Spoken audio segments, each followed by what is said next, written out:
to Good Grief, the podcast dedicated to demystifying and destigmatizing grief with compassion and sometimes humor. I'm Nikki. I'm an end-of-life doula and a grief coach in Columbus, Ohio. Thank you so much for tuning in this week. Now, before I dive into today's episode, I wanted to share with you all a new resource that I just learned about today. I'm a bit of a podcast fiend, which explains why I felt the need to start my own, I guess. I listen to a lot of podcasts. There was one I was listening to today where they were interviewing a gentleman by the name of James Morgan, who started an app called Buddies, Buddys. And no, they're not sponsoring me. I just discovered this and I wanted to share it with you. I'm actually going to download the app today and take a look at it. They started the app when he and his wife lost their 1-year-old child to SIDS. Actually, I don't know if this is a new term, but the cause of death for their son was SUDS, which is sudden unexplained death syndrome, because obviously they don't know exactly what caused it. But this seems like a really, really nice way to connect with people one-on-one, join communities based on topics. I'm very excited to check this out, and I just wanted to share that with you because I just heard about it today. And the podcast I listened to, which apparently he's been interviewed quite a lot. I was reading through their website. Oh, if you want to take a look at the website, it's Buddies, Buddys, app.com. It was on the When You Die podcast, which sounds so morbid. It's really not. It's a beautiful podcast. I recommend it. Also not sponsoring. Nobody sponsors me. So as of this moment, I have 0 sponsors and 0 income off this podcast, which is fine. I'm only doing this to spread some love and support to people around me. Okay. And with that, let's get into today's episode. So today we are going to talk about survivor's guilt. This was suggested to me from a dear friend, Kat. Hello, Kat. I hope you're well. She specifically requested this. She's known several friends or people her age or even younger that have passed away and has had struggle in comparisons, etc., wishing, they could take their place and wanted to hear some coping strategies. So, Kat, thank you so much for the topic, and let's dive in. Okay, so survivor's guilt is typically wrapped in with PTSD. However, it is not always a symptom of PTSD. In the example of Kat, who suggested this article, she's just known people around her that have passed away and has felt guilt that they're gone and she is not. And I mentioned in my episode prior on sibling loss, when my brother died, I absolutely have had thoughts of why did he die? Why did he have to die and not me? So, and it's easy for somebody to look at you and say, why in God's green earth would you think that? Do you want to die? And the answer, at least in my cases, is no, not necessarily. And again, I've been open about my history of mental illness, and I have had suicidal ideations in the past. So, I mean, yeah, I've had moments of, why did he have to go and not me? So it's not, and it's not just, us. Like, there's a lot of people out there that have felt this way when their spouse got cancer. Or I've heard stories of people I've met so many people through Pelotonia who have lost spouses, children, parents, or who themselves have survived cancer. But especially some of the survivors I've talked to have had some of that guilt of why did I survive cancer, but my best friend didn't, So it's not always wrapped up in PTSD, and it is not uncommon to have survivor's guilt at all. Even if you're not suicidal, even if you haven't been through a traumatic event, it's not uncommon, and it's not bad. It's not a bad thing, but it can be really disrupting to your life. It can be incredibly hard to work through. So, as of right now, survivor's guilt itself is not really a diagnosed mental illness. In the current version of the DSM-5, it's just listed as a symptom of PTSD. It can be viewed as like one of the mood-related symptoms of PTSD.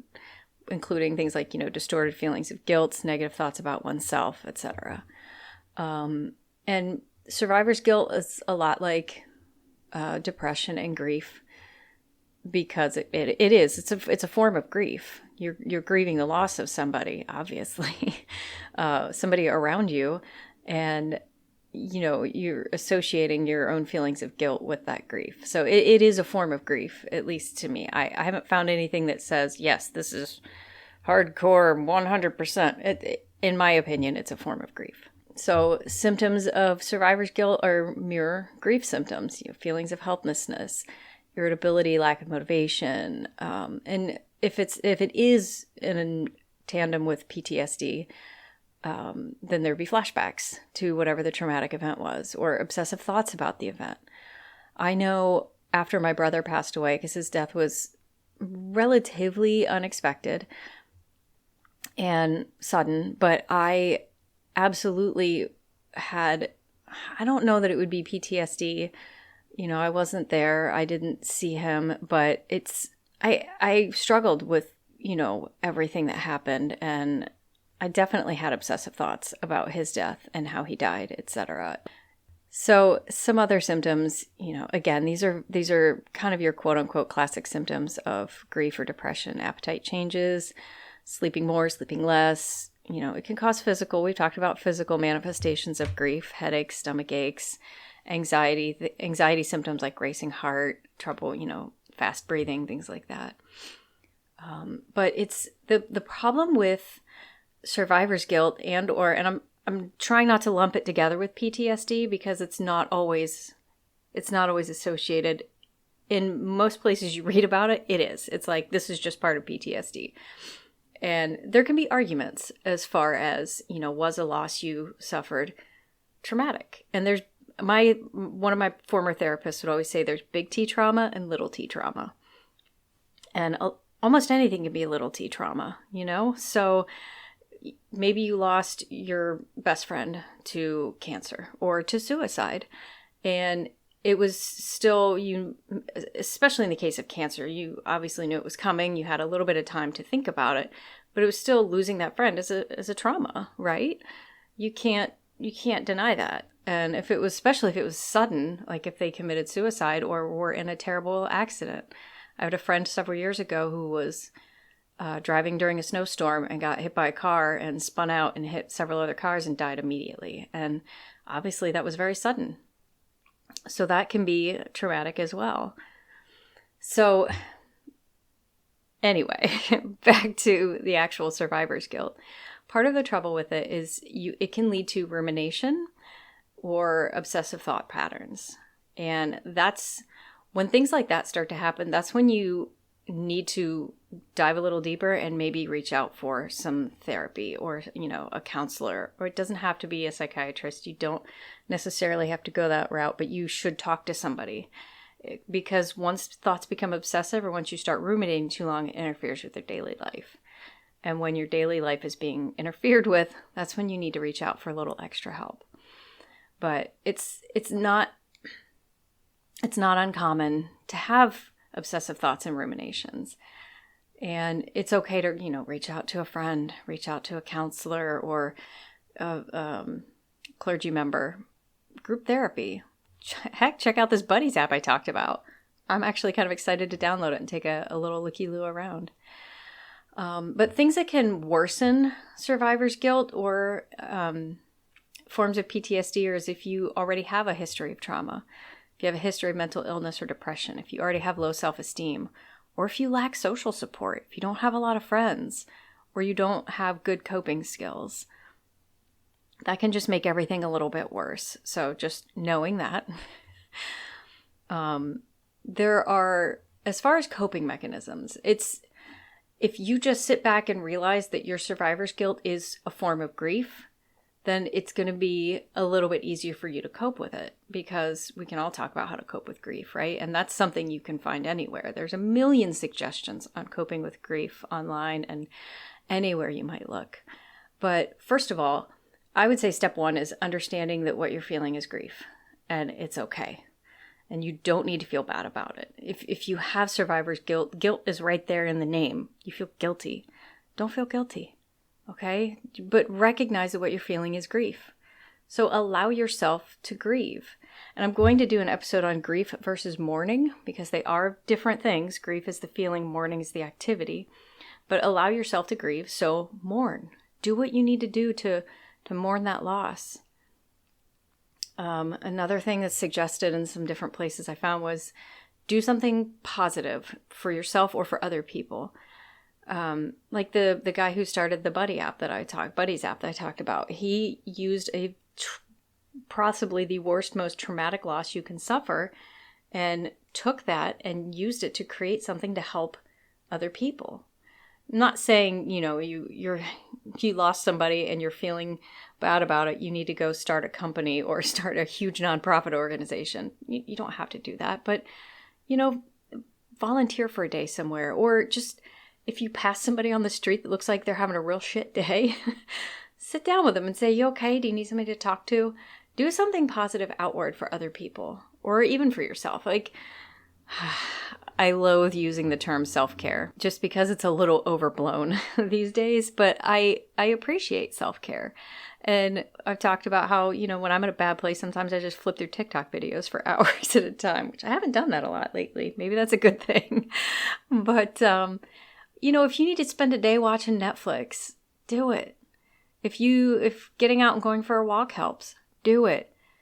If you try not to pick destructive coping mechanisms, you guys, I'll never deny that I love bourbon, but I don't use it as a coping mechanism. Don't do that. Just please try to find healthy ways of practicing, self-love and self-compassion. And overall, with anything, cut yourself some slack. You guys, and this coming from me sounds weird because I am so hard on myself. I'm probably harder on myself than anybody is anywhere ever in this entire world. Anybody that knows me knows this. I'm incredibly hard on myself, but cut yourself some slack. Recognize that what you're going through is hard and it sucks, and just allow yourself to feel that. And if you need to feel like crap for a day, feel like crap for a day. Anyway, but also just, recognize these feelings are common. They're normal. I keep saying it over and over again. Whatever you're feeling is normal and it's okay and it's valid. When it starts to interfere with your daily life or when you can't function normally, that's when you need to get a little extra help though. Okay. So I said at the very beginning, a lot of times survivor's guilt is in line with PTSD. Veterans experience this a lot, especially veterans that come back that have lost other people around them in a place of conflict, if they were in a place of conflict. And they very likely lost people around them. Or people around them may have gotten severely injured, disabled for the rest of their life. And they didn't. That's going to be a spot where you're going to feel survivor guilt. Surviving a natural disaster, floods, look at what's going on around us right now with the flooding out in Yellowstone is just insane. People are losing homes left and right. A big one when someone near you, especially if it's a family, like a sibling or a parent, is experiencing abuse, but you're not. That's a real triggery way to get some survivor's guilt and PTSD. Like, why is my brother getting beat up and I'm not? Things like that. Those are things I would highly recommend seeking out therapy to work through. When it comes to things like abuse, that's big. And that can really affect a lot of things in your life. So I please seek out some help if you've been a victim of abuse or even someone close to you has been. Okay. Anyway, sorry. And like I said earlier, if a loved one's receiving a diagnosis of some type of life-threatening condition, it doesn't have to be cancer, ALS, dementia is a big one, Alzheimer's, things like that. You can have some feelings of guilt. Okay, so let's break it down real quick. Survivor's guilt. It's okay. It's normal. It's a sign of grief. That's all right. If you're grieving, that's good. That means you're not a psychopath. If you're hurting, that means you have feelings and you have empathy. That's great. Not to say people who don't have empathy are, okay, I've put my foot in my mouth. Let's just move on. So coping with it, accept that you know what it is, accept that it's grief and that it's okay and it's valid. practice mindfulness exercises. I go back and forth. I used to meditate all the time, like once or twice a day, and I loved it. Really bad about that anymore. Work on grounding exercises. Take a walk, like I said, if that's what helps you. I know for me, moving my body helps. Going for a walk, a run, a hike, riding my bike, all that helps me. It might not help you, and that's okay. Take a nap. Taking a nap helps? Take a nap. Great. Talk to other people about it, especially if there are other people that were affected by this.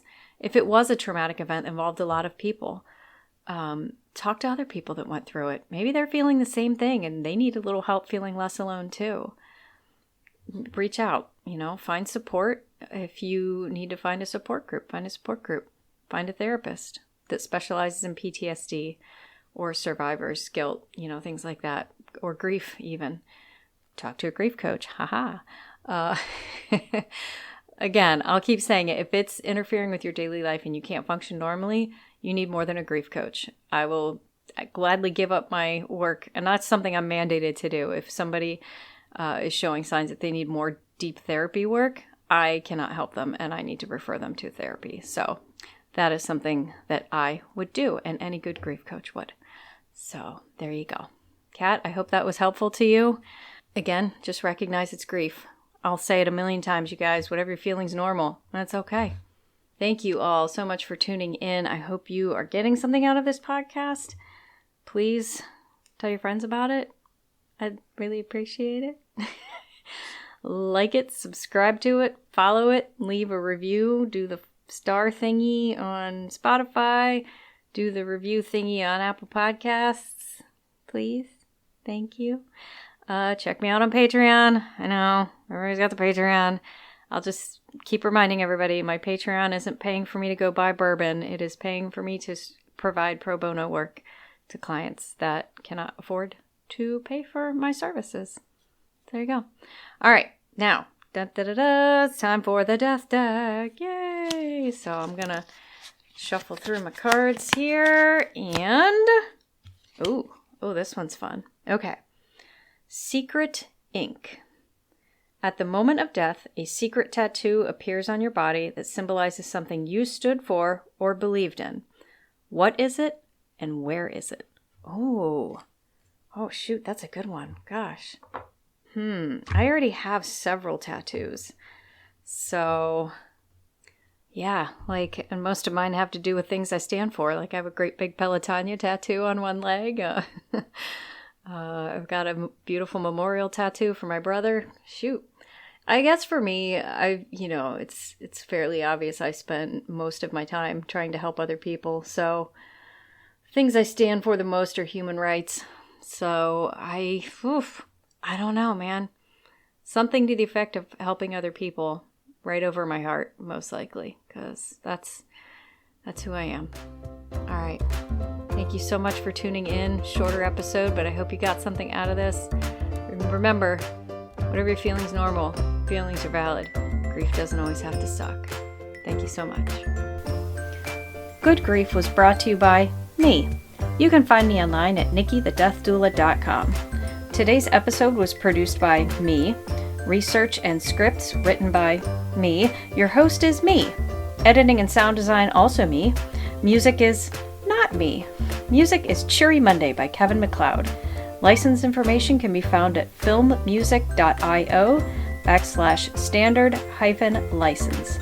Special thank you to my best friend and husband for constantly reassuring me that I don't suck.